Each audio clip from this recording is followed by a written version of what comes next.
ইন্নাল হামদুলিল্লাহ ওয়াসসালাতু ওয়াসসালামু আলা রাসূলিল্লাহ আম্মা বা'দ। হে ভাই, ভুলে যাবেন না, আপনি যেসব কথা বলছেন আর যেসব কাজ করছেন সব কিছু লিপিবদ্ধ করা হচ্ছে। ভাববেন না আপনাকে কেউ দেখছে না, আপনার এই গুনার খবর কেউ জানবে না। আল্লাহ তাআলা কুরআনে মাজিদ বলেন, ওয়া ইন্না আলাইকুম লাহাফিযিন কিরামান কাতিবিন ইয়ালামুনা মা তাফআলুন। অবশ্যই তোমাদের জন্য তত্ত্বাবধায়ক নিযুক্ত আছেন, আমল লেখক ফেরেশতাগণ। তোমরা যা করো তারা সবই জানে। আপনার প্রতিটি কথা নিমিষেই লেখা হয়ে যাচ্ছে আপনার আমল নামায়। আপনি মিথ্যা বলছেন, মুসলিম ভাইয়ের গীবত করছেন, অন্যের নিন্দা করছেন, কাউকে গালি দিচ্ছেন, কারো অন্তরে আঘাত দিচ্ছেন, কাউকে নিয়ে হাসি ঠাট্টা করছেন। আপনি হয়তো খানিক পরেই এসব ভুলে যাবেন, কিন্তু কিরামান কাতিবিন নিখুঁতভাবে সব কিছু লিখে রাখবেন। আল্লাহ তাআলা বলেন, মা ইয়ালফিযু মিন কাওলিন ইল্লা লাদাইহি রাকীবুন আতীদ। মানুষ যে কথাই উচ্চারণ করে তার জন্য তৎপর প্রহরী তার নিকটেই রয়েছে। গুনাহ আপনি যত গোপনেই করুন না কেন, ফেরেশতা আপনার সঙ্গেই রয়েছে। আপনি খেয়ানত করছেন, জুলুম করছেন, বেবিচার করছেন, ঘুষ নিচ্ছেন, সব কিছু লিপিবদ্ধ হয়ে যাচ্ছে।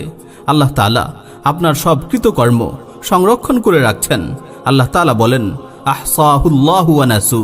তারা যা করত আল্লাহ তাআলা তার হিসাব রেখেছেন, যদিও তারা তা ভুলে গেছে। হে ভাই, হাসরের ময়দানে সব কিছুর কড়াই গণ্ডায় হিসাব দিতে হবে।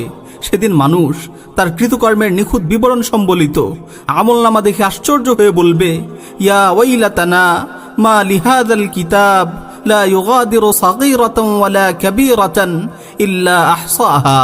হায় আফসোস, এটি কেমন আশ্চর্য কিতাব! ছোট বড় কোনো আমলই তো এতে বাদ দেওয়া হয়নি, সব কিছুর হিসাব এখানে আছে। ছোট থেকে ছোট সওয়াব আর ছোট থেকে ছোট গুনাহ কিছুই বাদ যাবে না, সব কিছু নিখুঁতভাবে সেদিন হাজির করা হবে। ফামান ইয়ামাল মিসকালা যাররাতিন খায়রান ইয়ারাহ ওয়া মান ইয়ামাল মিসকালা যাররাতিন শাররান ইয়ারাহ। কেউ অনুপরিমাণ নেক কাজ করলে সে তা দেখতে পাবে, আর কেউ অনুপরিমাণ গুনাহের কাজ করলে সে তাও দেখতে পাবে। যার আমল ভালো হবে তার আমল নামা ডান হাতে দেয়া হবে। সে খুশিতে আত্মহারা হয়ে যাবে। সবাইকে সে বলবে, হা উমুকরাউ কিতাবিয়া ইন্নী যানানতু আন্নী মুলাকিন হিসাবিয়া। নাও, আমার আমল নামাটি একটু পড়ে দেখো।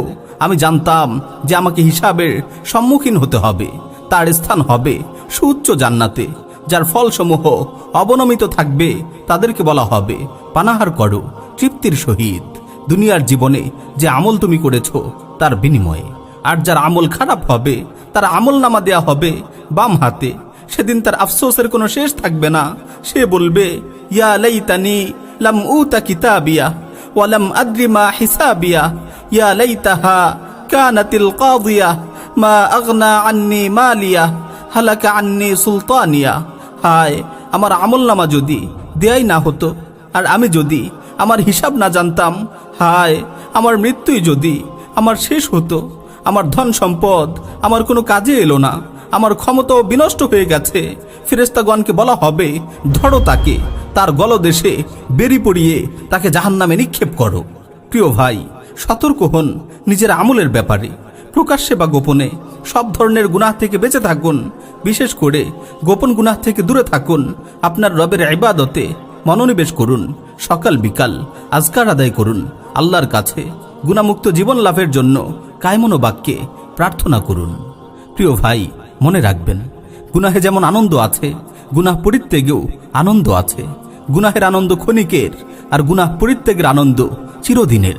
গুনাহের সামান্য আনন্দ মুহূর্তেই শেষ হয়ে যাবে।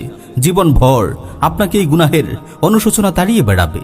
গুনাহ পরিত্যাগের সুখ সারা জীবন আপনাকে প্রশান্তি দিবে। জীবনের প্রতিটি ক্ষণে আপনি অনুভব করতে পারবেন গুনাহমুক্ত জীবনের নির্মল আনন্দ। এই আনন্দের কোনো তুলনা নেই, এই সুখের কোনো শেষ নেই।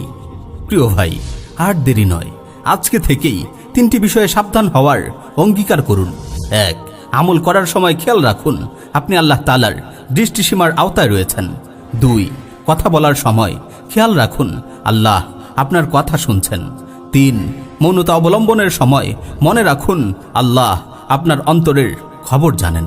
আল্লাহ তাআলা আমাদের আমল করার তৌফিক দিন। আমিন ইয়া রাব্বাল আলামিন।